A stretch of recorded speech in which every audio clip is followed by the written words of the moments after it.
Bueno, muchachos, buenas noches. Imagino que ya estarán más presentes. Se acabó el partido. Profe. Buenas noches. Ya nos salvamos. Entonces, tomamos un puntico valioso, entonces vamos a seguir con la clase. Entonces, muchachos, buenas noches. Vamos a seguir, a continuar con la temática que veníamos hablando.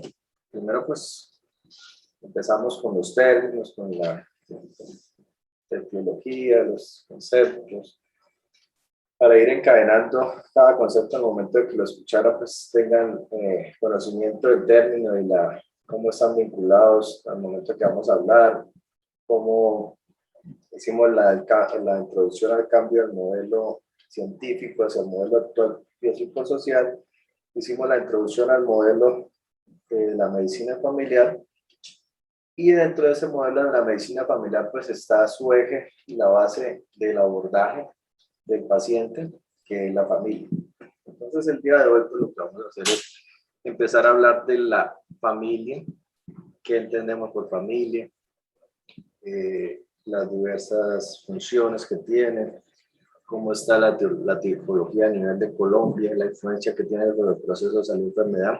En la siguiente clase pues hablaremos del origen que ha tenido la familia y las diversas tipologías que hay, y veremos pues cómo ese concepto previo que teníamos de la familia que creíamos que era lo normal ha ido cambiando y evolucionando hasta encontrarnos con familias pues antes anormales, pero que ahora han ido ganando aceptación social y moral y jurídica, ¿no? Y que pues a lo largo de los años muy seguramente se van a considerar como tipologías familiares normales. Entonces, hablaremos de la familia como un gran determinante de ese proceso salud-enfermedad. Entonces es claro, cada uno tenemos un concepto, ¿no? Desde que nacemos hasta que la muerte, de cómo nos hemos ido desarrollando dentro de un núcleo, un conjunto de personas que consideramos nuestra familia. Y tenemos una noción básica y es la basada en el padre y la madre con sus hijos. Pero como veremos entonces, en la siguiente clase, este concepto ha ido modificándose, se ha ido cambiando. Entonces la familia es sin lugar a dudas la principal célula de la sociedad, es el eje, es el sustento de una sociedad donde se aprenden los valores, la práctica de estos para constituir la base para el desarrollo y el progreso de la sociedad. Toda sociedad depende de la familia, de una familia estable, de una familia organizada, de una familia totalmente íntegra. La familia siempre nos va a brindar cobijo, nos va a brindar apoyo, nos va a brindar respeto y amor. Antes siempre entendíamos por familia aquella integrada por una madre y el padre con sus hijos, que era el concepto clásico que llamamos medicina, la familia nuclear. Pero actualmente ese término se ha ido cambiando y ahora no solo se centra en lazos consanguíneos entre el padre y la madre que tienen un hijo, producto del amor de los dos, y ahora se puede llegar a considerar incluso una familia como ese grupo de personas que se reúnen sin tener ningún tipo de lazo para asumir la función que tiene una familia, las funciones que tiene una familia, así no tenga ningún lazo, y se van a sentir cobijados en un mismo techo y van a satisfacer todas las funciones de una familia normal, protegidos, amados y felices, y es lo que se va a considerar una familia. Si todos los individuos crecieran dentro de un seno familiar, pues la sociedad se enfrentaría a menos problemas. Si en teoría no hubiera familias disfuncionales, pues no habría personas desadaptadas, ¿no? Porque serían personas que crecieron y se formaron en una familia con valores. Habría más respeto por la naturaleza y por nuestro entorno social, por nuestro medio ambiente. La tarea de la sociedad es luchar porque se proteja a la familia y por promover un ambiente de respeto, de valores, de educación, de amor hacia nuestros hijos, ya que una familia que está unida en todas las situaciones de la vida va a ser una comunidad próspera y una sociedad estable. La familia constituye, sin lugar a dudas, la base entonces de la sociedad, el medio natural para el desarrollo de sus miembros, y por eso es conveniente propiciar para que se manifiesten relaciones familiares armoniosas que va a contribuir a su vez al establecimiento de la salud general de los miembros que hacen parte de esa familia. O sea, a lo largo de la historia, la familia siempre ha prevalecido como una institución viva y prevalecerá a través de los tiempos universalmente como base de toda cultura, ya que es el primer lugar en el que un ser humano percibe a los demás y se integra en la comunidad. O sea, garantizar las tradiciones culturales de una región o un país. La Declaración Universal de los Derechos Humanos reconoció a la familia como ese elemento natural y fundamental de la sociedad y como un grupo fundamental de la sociedad y medio natural para el bienestar de sus miembros y en particular de los niños. Por eso una de las funciones vitales importantes es garantizar el normal y libre desarrollo de los niños y garantizar que forjen su personalidad y crezcan con valores y virtudes para que sean una sociedad, una familia más estable y una sociedad más estable a futuro, ¿no? La Organización Mundial de la Salud postula la familia como la salud, que la salud de la familia va más allá de esas condiciones físicas o mentales y va a brindar ese entorno para el desarrollo natural y realización de las personas. Y por su parte, las Naciones Unidas ven como el medio vital para preservar y para transmitir valores culturales, o sea, para garantizar las tradiciones socioculturales de un país o de una región. Entonces, la familia es el elemento de la estructura de la sociedad que se encarga de la reproducción biológica y social del ser humano. Constituye la unidad de reproducción y de mantenimiento de la especie humana. Es el elemento que va a sintetizar la producción de la salud a escala microsocial. Ese término tan importante. Satisface las necesidades que están en la base de la conservación, fomento y recuperación de la salud. O sea, o bien sea para fomentar y recuperar la salud, o bien sea para propiciar la aparición de una enfermedad. Cumple funciones importantes en el desarrollo biológico, psicológico y social del individuo, o sea, en el entorno biopsicosocial de todos los individuos. Se encarga de la formación y el desarrollo de la personalidad de todos los miembros de una familia.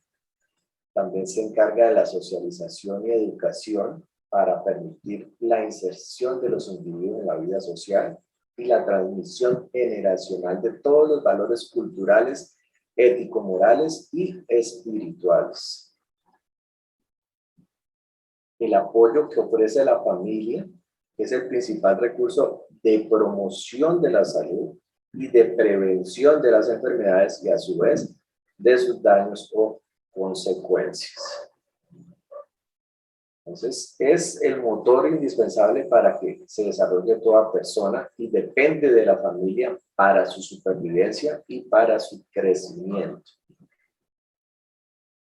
se han establecido que los principales lazos que definen una familia son por consanguinidad o por vínculos o por afinidad. Y dentro de esos vínculos, el más establecido socialmente o reconocido socialmente en nuestra actualidad, pues es el matrimonio. Entonces existen vínculos o de afinidad o vínculos de consanguinidad. Si es por consanguinidad, pues obviamente directamente procedente del mismo linaje sanguíneo, la descendencia padre y madre.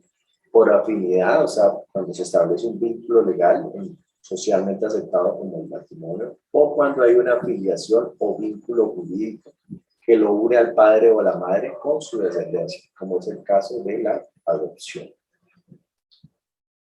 La familia entonces es un sistema, ¿no? Porque acuérdense que esto es un modelo biopsicosocial y está basado entonces en la teoría de los sistemas. Un sistema integrador multigeneracional, porque está formado por varias generaciones, que se caracteriza a su vez por múltiples subsistemas de funcionamiento interno que están influenciados por una gran variedad de sistemas externos que están relacionados entre sí, o sea, la red de apoyo con la que cuenta cada familia y sus individuos.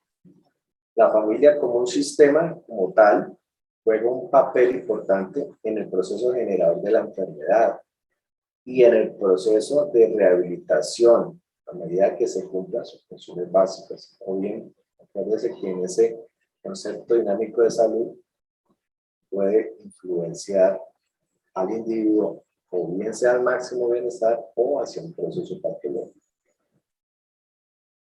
La familia entonces es el núcleo primario que ha sido considerado la unidad social más inmediata y significativa de la ciencia demográfica, o sea, también sirve para establecer patrones de estudio de la distribución de la población y la comunidad por grupos poblacionales en regiones específicas, en un país o región.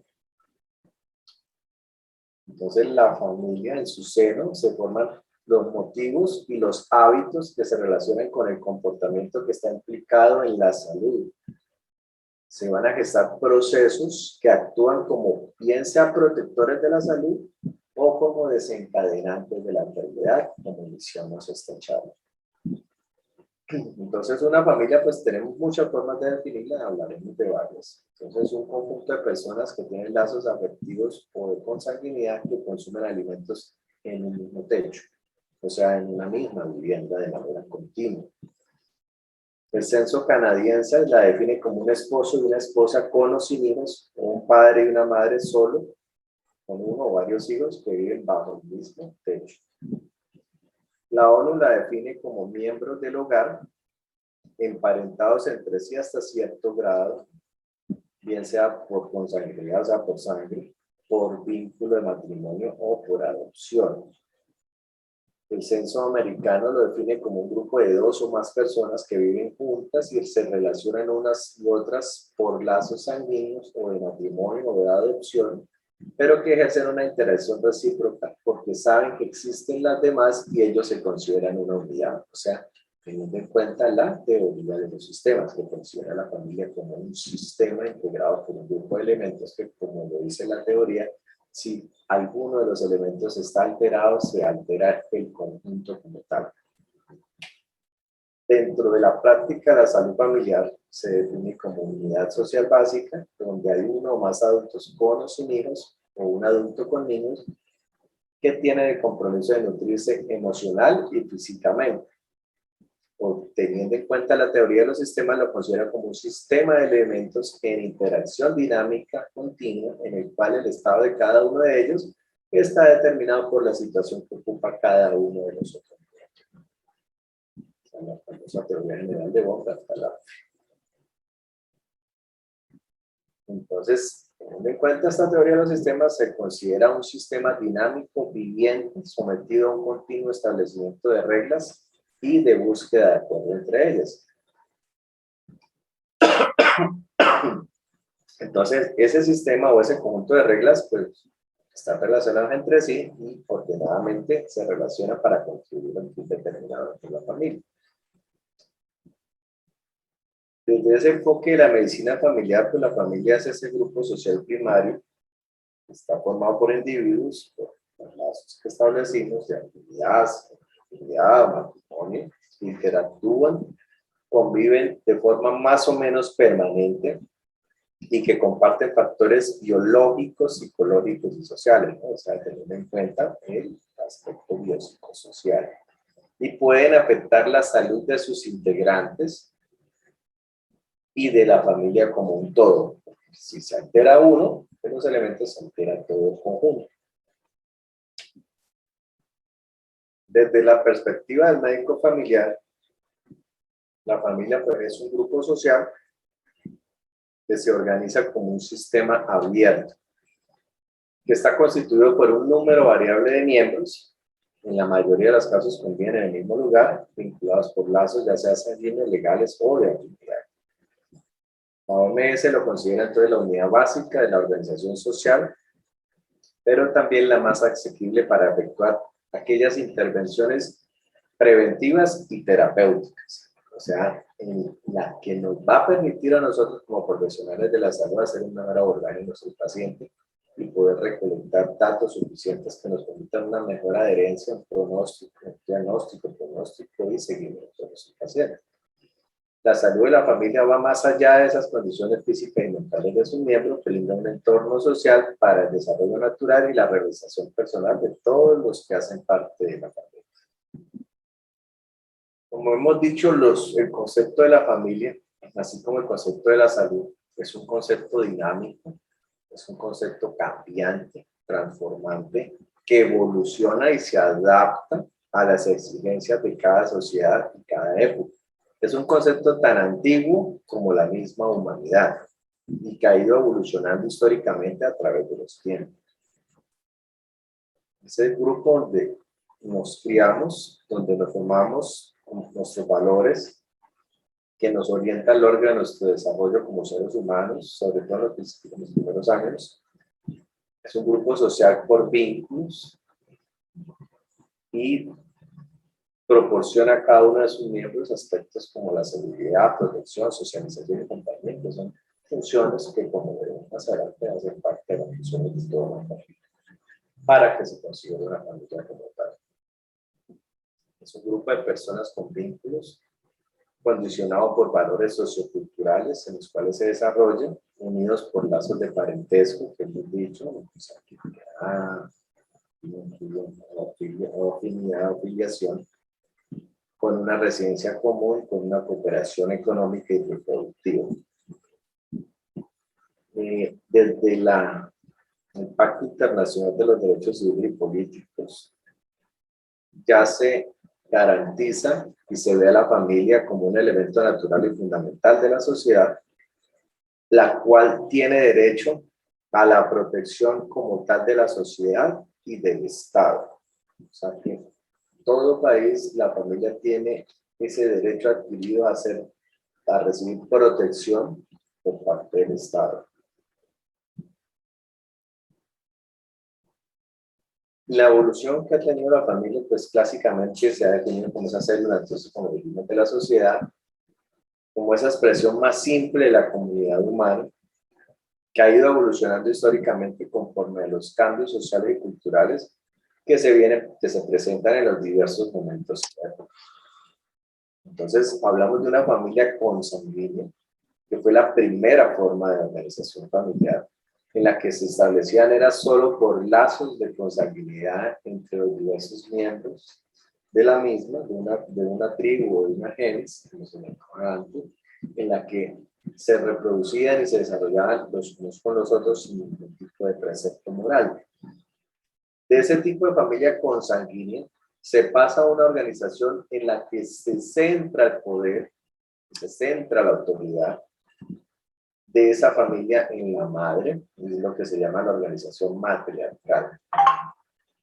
De esa organización matriarcal se evoluciona hacia una organización patriarcal, en la cual el poder se desplaza hacia el padre, y es este el que se vuelve la base y el eje de una familia, y es el soporte económico, social y moral de un grupo familiar.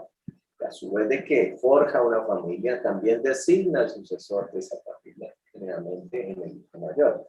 Este tipo de organización patriarcal es muy propio también de los grandes doctrinas religiosas, ¿no? La doctrina ortodoxa, la católica, que tiene la base de sus creencias en el patriarca religioso, o a nivel regional también se puede ver como en nuestro país, en la región andina, en la región antioqueña, era muy común este tipo de tipología familiar, de organización familiar patriarcal, forjando el desarrollo de una comunidad a través de un padre que forjaba los valores y preceptos de una familia y garantizaba el desenlace en el hijo mayor. Entonces, la familia consanguínea es la más antigua de los tipos de familia, en la cual había relaciones entre sí, o sea, hijos, primos, nietos, había una unión entre todos.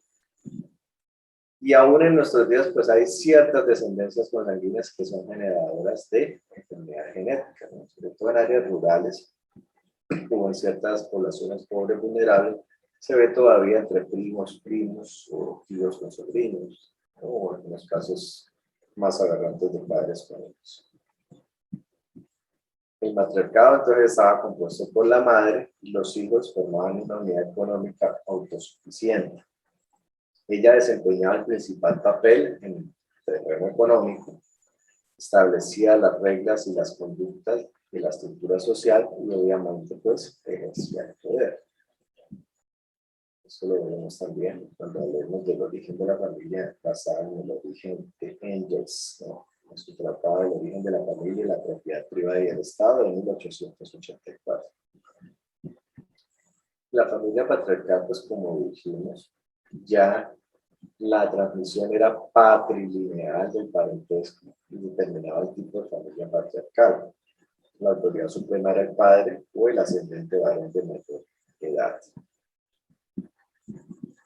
Entonces era este tipo de familias en las que eran numerosas, en las que se necesitaban muchos miembros para que ayudaran a la parte productiva de un país, de una familia. Y se centraba en ese personaje, ese padre, ese patriarca, que a su vez garantizaba la descendencia de esa familia a través del hijo varón. Desde el origen y concepción de la familia pues supone una alianza, no siempre debe haber un vínculo, finalmente el matrimonio, y por el otro una filiación, que serían los hijos. Según Levi Strauss, pues, ya teniendo en cuenta un concepto más actualizado, la familia tiene un origen en el establecimiento de una alianza entre dos o más grupos de descendencia a través del enlace matrimonial entre dos de sus miembros. La familia entonces está constituida por los parientes, o sea, aquellas personas que por cuestiones de consanguinidad o de afinidad o adopción o razones diversas han sido acogidos como miembros de esa colectividad. Ya un concepto más hacia lo que actualmente estamos viviendo y hacia esos cambios en las tipologías clásicas que veíamos antes cuando comenzó la charla y que ahora han adquirido una validez y una aceptación jurídica, moral y social. Etimológicamente la familia viene del latín familia, grupos de siervos y esclavos. También deriva del latín famulus, que significa siervo o esclavo. Y a su vez también ese término famulus deriva en la raíz fames, que significa hambre, al referirnos al conjunto de personas que se alimentan en una misma casa y en la que los padres tienen la obligación de alimentar o proporcionar y garantizar el sustento y la alimentación de los miembros de la misma. Hay algunas hipótesis etimológicas del origen de la palabra familia. ¿De dónde nació esa palabra familia? Entonces, hay algunos autores reconocidos como Taparelli que hablan que se derivó del latín fames. El Marqués de Morante que habló que se derivaba del latín famulus. Mendizábal habla de que se derivaba del latín fames en relación al hambre, o sea, el alimento de todos bajo el mismo techo. Rodríguez de Cepeda hablaba de conjunto de personas que viven bajo un mismo techo, pero subordinados a un superior común. Bendelergur hablaba de que en la familia existían tres sociedades, que eran la unidad, la conyugal y la filiación, o la filial. Fernández de Moratín hablaba de ese conjunto de ascendencias, descendencias, colaterales y afines del linaje.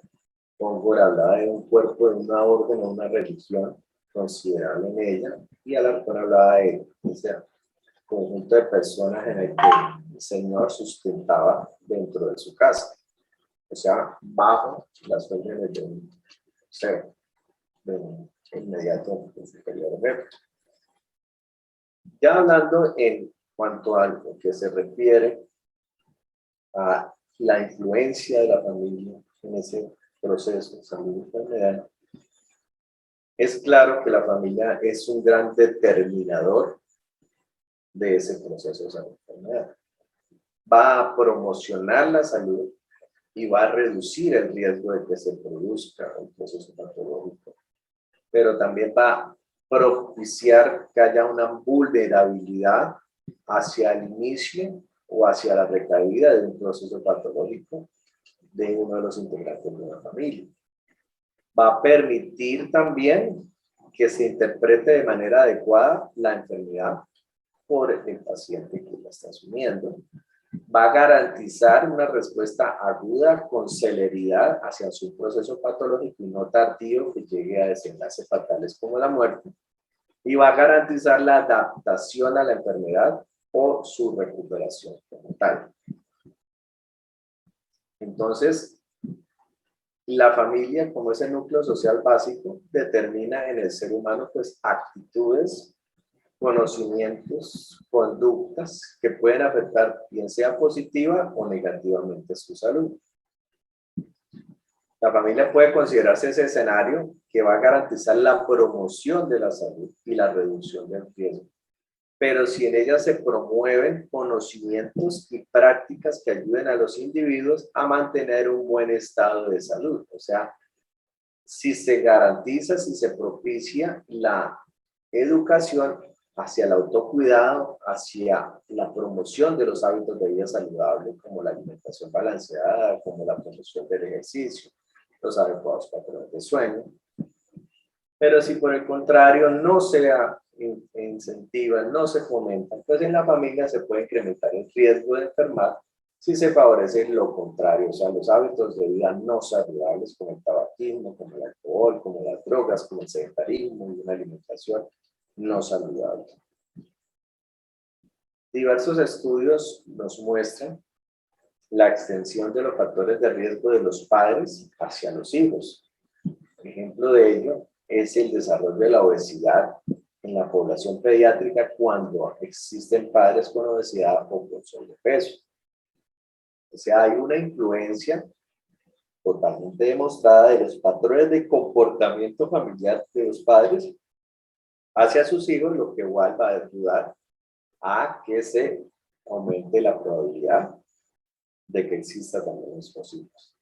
También hay una relación derivada de ciertas conductas externas o internas de una familia, como es el estrés familiar, que va a aumentar la vulnerabilidad del individuo a que aparezcan nuevas enfermedades o a que haya recaída de las patologías existentes, como procesos infecciosos o inflamatorios. Hay eventos que se consideran objetivos, medibles, visibles, como la separación, cambio en la situación laboral, llegada de un nuevo miembro de la familia, lo que se denomina crisis no normativas dentro de una familia, y se ha relacionado con exacerbaciones clínicas de ciertas patologías como la esclerosis múltiple, la artritis reumatoidea, el lupus eritematoso sistémico y ciertas patologías crónicas. A su vez existen eventos subjetivos de estrés, o sea, no medibles, que dependen de la percepción individual de cada individuo, o sea, la forma como el conflicto es percibido por una persona. De ciertas patologías crónicas, como es el caso del asma en la población pediátrica, en la que se ha notablemente demostrado que hay una correlación entre el estado psicológico de la familia que esté viviendo con la probabilidad de la hospitalización o estancias prolongadas de niños menores con este tipo de patologías. La familia entonces tiene un rol importante en la forma como el individuo va a interpretar su enfermedad, cómo la va a afrontar y se comporta ante un nuevo diagnóstico de la enfermedad. Entonces se habla de ciertas comunidades indígenas en las que cuando hay un proceso patológico en uno de sus miembros hacen movilización de recursos, desplazan al individuo, le garantizan mejores condiciones, lo apoyan económicamente, lo sacan del trabajo, instauran acciones terapéuticas con celeridad, con prontitud y garantizan el acceso más rápido hacia los servicios de salud, que a su vez pues, va a garantizar una mejor adherencia a las recomendaciones médicas y hacia el pronóstico de la enfermedad de quien lo padece. Otra dimensión de la relación de familia con el proceso de salud-enfermedad pues, es la adaptación a la existencia de una enfermedad crónica. Cuando se presentan estos procesos patológicos, obviamente va a afectar profundamente la vida familiar de toda la familia. Y de esa adaptación, de esa forma como la familia se va a adaptar a la existencia de un proceso patológico, se va a determinar el curso de la condición de la misma enfermedad. Entonces, variables dentro del entorno familiar como la estructura, la función, el estrés familiar, los grados de conflicto, el tipo de apoyo familiar o ausencia del mismo, patrones de comunicación, la presencia de síntomas en algunos de los miembros, se relacionan con desenlaces diversos como el control de las patologías, el cumplimiento de los planes de tratamiento instaurados, la capacidad para afrontar dichos tratamientos, la incidencia de las complicaciones agudas y crónicas, y el impacto psicológico, tanto en el individuo como en su familia. Además, van a contribuir a que se modifiquen aspectos puntuales, ¿no? Como la reducción del peso corporal en los casos de obesidad, la cesación del hábito de fumar en los casos de POC, problemas respiratorios crónicos, el logro de cifras de control glucémico en los casos diabéticos o el cumplimiento de metas para el manejo de la hipertensión arterial, ¿no? Es claramente demostrado que en esos pacientes en los que el individuo que tiene un proceso patológico inicial, si cuenta con una red de apoyo interno familiar, empezando por su pareja, va a ser una persona que le va a garantizar que entienda primero la enfermedad, que entienda y que acepte que está enfermo, que se adhiera al tratamiento y que tenga un mejor pronóstico y una menor mortalidad. Es como está demostrado que en eventos coronarios agudos, cuando existe una pobre red de apoyo conyugal, generalmente estos individuos tienden a la ocurrencia de nuevos episodios de recaída y reincidencia, e incluso pueden llegar a eventos fatales como la muerte. Contrario, cuando existen parejas estables en las que el individuo tiene el total apoyo y respaldo de su pareja para la alimentación, para el autocuidado, para el fomento de los hábitos de vida saludable y para la aceptación y adaptación y adherencia a las indicaciones que nosotros como profesionales de la salud instauremos en nuestros pacientes. Hay evidencia suficiente entonces acerca de la influencia de la familia como núcleo social primario en el estado de salud y enfermedad de los individuos. Diversas características familiares como patrones culturales, tipo de unión, la figura de la autoridad, la composición y el ciclo vital familiar, o sea, esas etapas evolutivas que atraviesan todas las familias, van a determinar factores biológicos, psicológicos y sociales que no solo afectan la salud de las personas, sino que también van a alterar la respuesta a las intervenciones preventivas y terapéuticas que se prescriban desde los servicios de salud. Entonces, cumple un papel fundamental en todo el sistema de salud y en la forma de abordaje del paciente. Por eso, cuando se aborda a un paciente, no se debe desconocer la importancia vital que tiene la familia al momento de abordar al paciente. Entonces, hablamos de que las familias cumplen diversas funciones, porque al ser familia debe garantizarse que se cumplan algunas de las funciones que veremos a continuación. Entonces, cumple muchas funciones que se requieren para satisfacer las necesidades de los miembros de la misma. Esas funciones pues son tareas que con las deben ser realizadas por cada uno de los integrantes de la familia como un todo, como un sistema. Entonces, dentro de esas funciones, pues, está que se debe proporcionar que haya satisfacción a las necesidades básicas del niño, ser fuente de información, garantizar la transmisión de valores hacia los niños. Tiene diversas funciones que veremos a continuación, pero enfocadas principalmente hacia los menores, porque obviamente una familia donde nace y crecen los individuos sanos, con valores, con preceptos, con una personalidad formada, autónomos, independientes, adultos, capaces de salir adelante, que va a ser esa sociedad funcional, sana y organizada. Entonces, la primera función, que es la que todos los miembros de una familia buscan, es sentir afecto y amor de cada uno de los miembros. Cada uno de los miembros debe dar y recibir afecto. Es algo fundamental en una familia.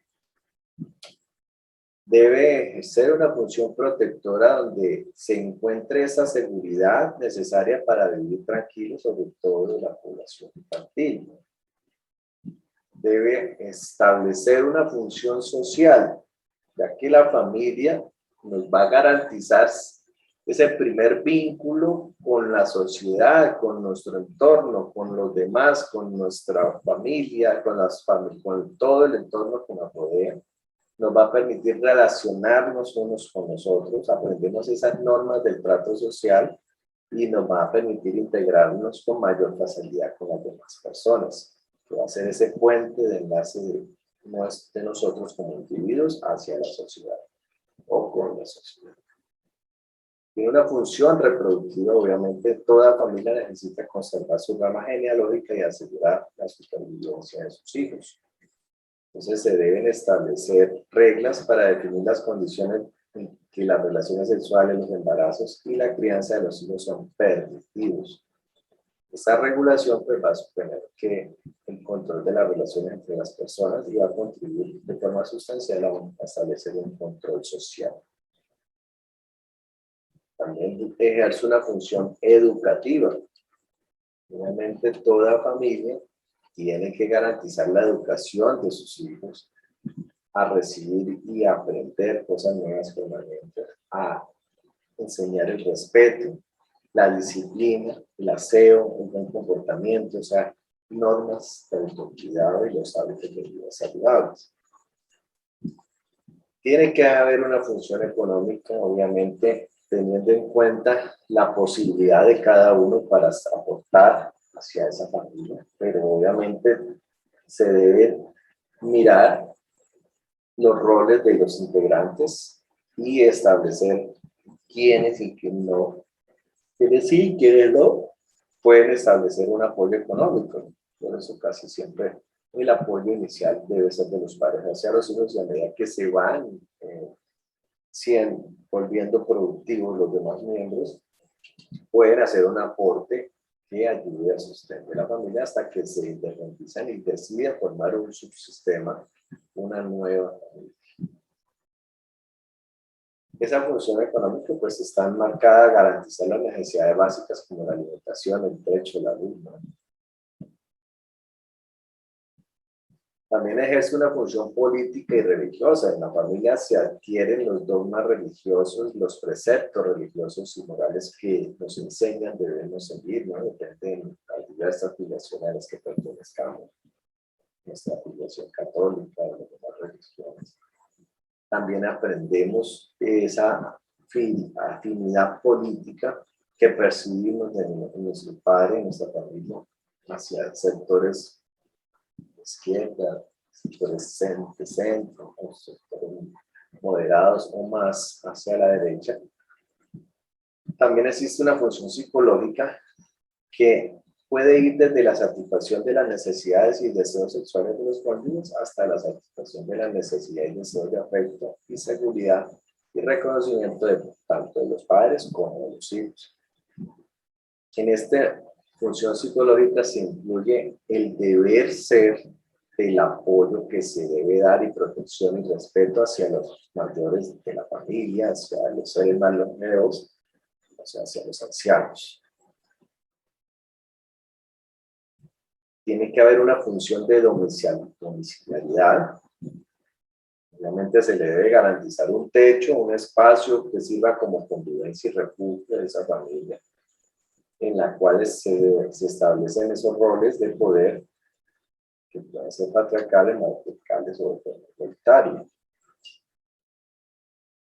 Entonces está la función biológica, la función educativa, la función económica, la función solidaria, la función protectora. Y en resumen, entonces se habla que la familia cumple con necesidades de alimentación, de afecto, de protección, de apoyo, de cuidado sanitario, o sea, de garantizar el acceso a los sistemas de salud, de promocionar la salud, de prevenir la enfermedad, de garantizar la rehabilitación de un proceso patológico y la adaptación a la misma, la aceptación de la enfermedad, proporcionar descanso, seguridad, ser un agente formador que debe garantizar esa educación continua, la función estimuladora hacia los hijos, garantizar la libre personalidad, la función integradora de todos los miembros, una función de estabilidad y de sentido de la vida del menor. Existen entonces modos de ser o lo que llamamos personalidades de la familia. Entonces hablaremos de las más comunes que cada uno de nosotros hemos percibido en alguna vez, o bien sea en nuestros núcleos familiares o en núcleos familiares cercanos o de amigos. Existe una de las personalidades comunes como la familia rígida, es aquella en la que los padres no son capaces de asumir los cambios de los hijos, no aceptan que los hijos han crecido, brindan un trato de niños a sus hijos siempre, así sean adultos, y los hijos son sometidos constantemente a esa rigidez de sus padres, ¿no? Que son únicamente, permanentemente autoritarios y no ejercen, o no le dan esa posibilidad de escuchar a los demás miembros de su familia. Está la otra familia que se denomina sobreprotectora, en la que hay una preocupación excesiva por sobreproteger a los hijos. Los padres no permiten que los hijos crezcan, no permiten ese desarrollo de autonomía de los hijos. Son hijos que no saben ganarse la vida, que no saben defenderse, que tienen excusas para todo, que son adultos infantiles, que retardan la madurez de sus hijos y hace que estos dependan extremadamente de los padres en la toma de sus decisiones. Está la familia centrada en los hijos. Ese tipo de familia es aquella que solo vive para y por sus hijos. Es en la que los padres tienen problemas, esconden los problemas como pareja, no tocan esos temas, no saben enfrentar los conflictos como pareja y centran toda la atención hacia los hijos en vez de tratar todos sus conflictos como pareja, como si fuera el único tema de conversación. Y a su vez buscan compañía únicamente en sus hijos y dependen de sus hijos para sentirse satisfechos dentro de su núcleo familiar.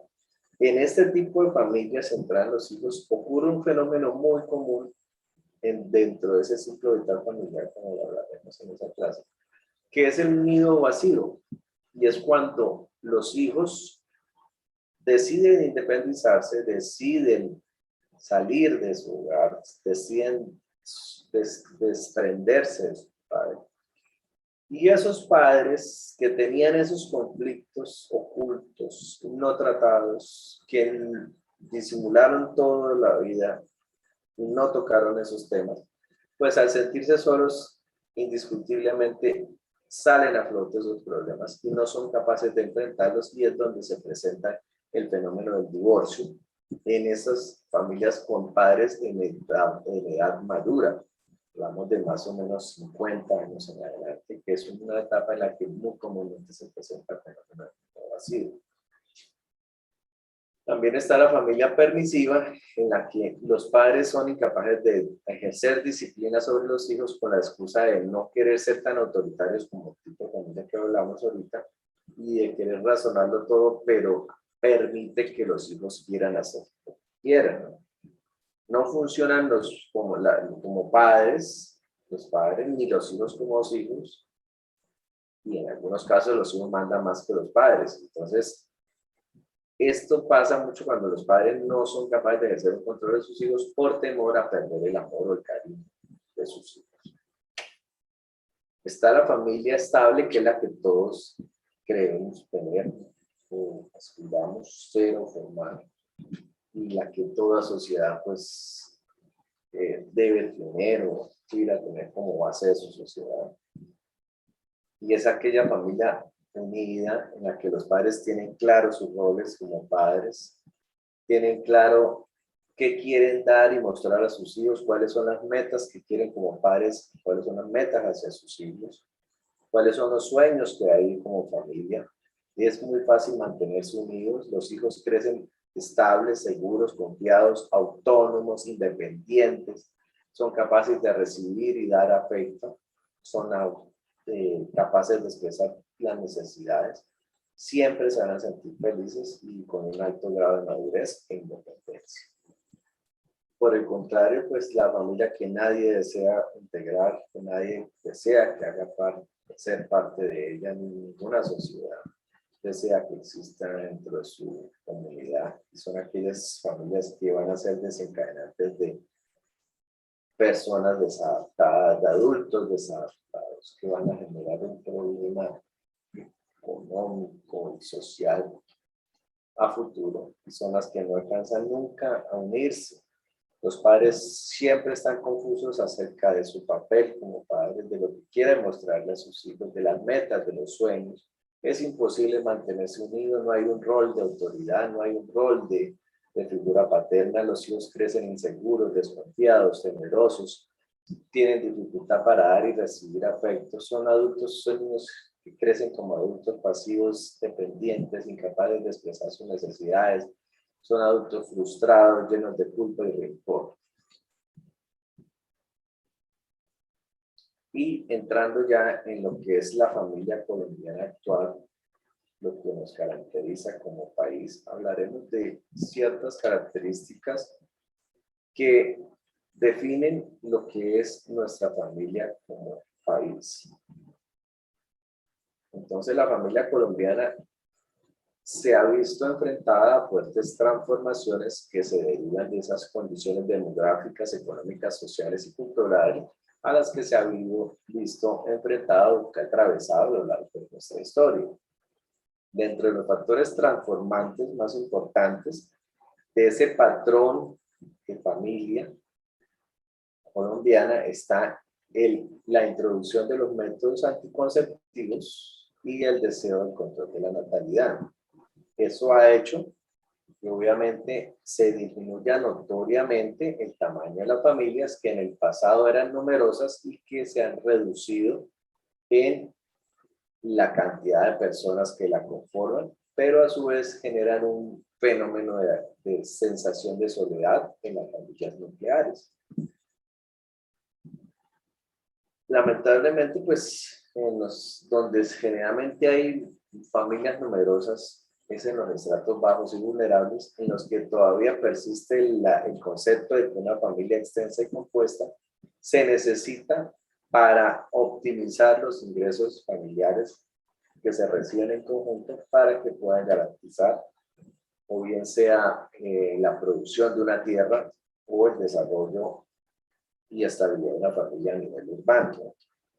Es muy común en los pueblos, en las áreas rurales, donde se tenía ese precepto de que entre más hijos, más se producía la tierra, más manos de trabajo había. Otro factor, además de la natalidad, de los métodos anticonceptivos que ha influido notariamente en este cambio de la tipología familiar colombiana, es el ingreso de la mujer tanto al sistema educativo como al mercado laboral. Esto ha redefinido los roles dentro de una familia, las responsabilidades, la comunicación que existe entre parejas de una manera más igualitaria, pero a su vez va a generar problemas entre parejas, va a generar una inestabilidad matrimonial, porque a ver, no hay quien se quede con los hijos, ya nadie quiere asumir ese papel de cuidado y autoprotección. Hay una sobrecarga en algunos casos de la responsabilidad de la madre, tiene que ser madre y trabajadora. Ya hay una delegación de la crianza de los hijos a unas personas, o bien sea los abuelos o un familiar, o a personas terceras que terminan criando al hijo y no los padres, o por el contrario, el ingreso temprano al sistema escolar. Entonces el hijo crece en el colegio, forja su personalidad desde el colegio y no en su seno familiar. Esto es lo que se denomina crisis familiares.